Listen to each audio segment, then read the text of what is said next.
La Bible quotidien. Une série de réflexions quotidiennes centrées sur la parole de Dieu.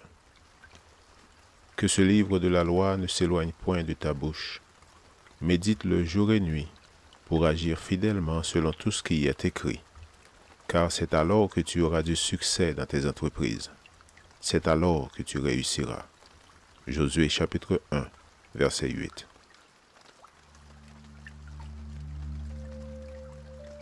Aujourd'hui, le 19 février, entrez dans ma maison avec joie.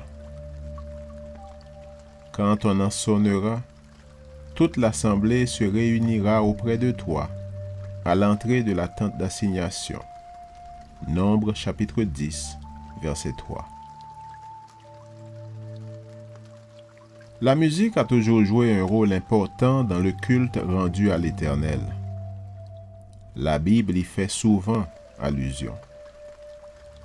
Les instruments de musique en particulier ont leur rôle à jouer, mais ils suscitent parfois des conflits. Il est arrivé qu'on les interdise d'après les goûts de la personne en position d'autorité à l'époque. C'est ainsi que le pape Grégoire Ier le Grand défendit l'emploi des instruments, ceux qui donna naissance à ce qu'on appelle aujourd'hui le chant grégorien ou chant a cappella, la voix humaine sans accompagnement d'instruments. Il arrive que les désaccords sur l'emploi des instruments de musique lors du service du culte créent des divisions à l'Église. Cependant, la lecture biblique pour aujourd'hui indique que le même instrument était utilisé dans différentes occasions selon les indications de l'Éternel.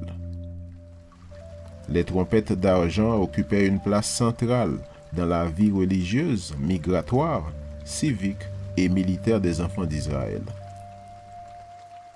Parmi les nombreux usagers de trompettes, on relève leur rôle spécial lors des saintes assemblées.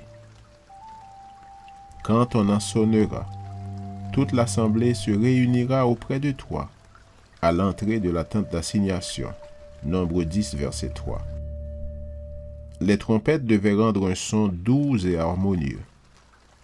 Cette précision est importante pour comprendre que lorsque le peuple s'assemblait pour le culte, le son des instruments devait être différent des autres occasions pour lesquelles on les employait. Le culte rendu à Dieu, soit en privé ou en public, devrait être d'une nature différente des autres réunions ou rassemblements. Il est également important de se souvenir que lorsque les enfants de Dieu se réunissent pour l'adorer, ils devraient avoir pour but de maintenir l'harmonie que le Seigneur demande. Lorsque nous nous réunissons dans la maison de Dieu ou ailleurs, nous ne devrions pas laisser l'ennemi troubler la paix et le calme que demande le culte rendu au Seigneur. Tout ce qui se rapporte à l'adoration selon les indications divines devrait être paisible et harmonieux. Dieu est un Dieu d'ordre et on ne devait rien permettre de dérégler, d'irritant ou de perturbant. En priant pour l'unité de son peuple, Jésus pensait aussi à l'ordre et à l'harmonie, éléments indispensables au culte que nous voulons lui rendre. Puissions-nous écouter les deux trompettes, jouer en harmonie, lorsque nous entrons dans la maison de notre Dieu pour l'adorer, ou pour quelque autre service concernant son Église. Amen.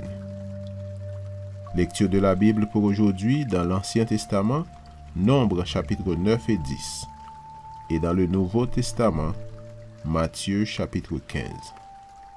Merci d'avoir écouté. Je vous souhaite de passer une excellente journée avec Jésus. À la prochaine!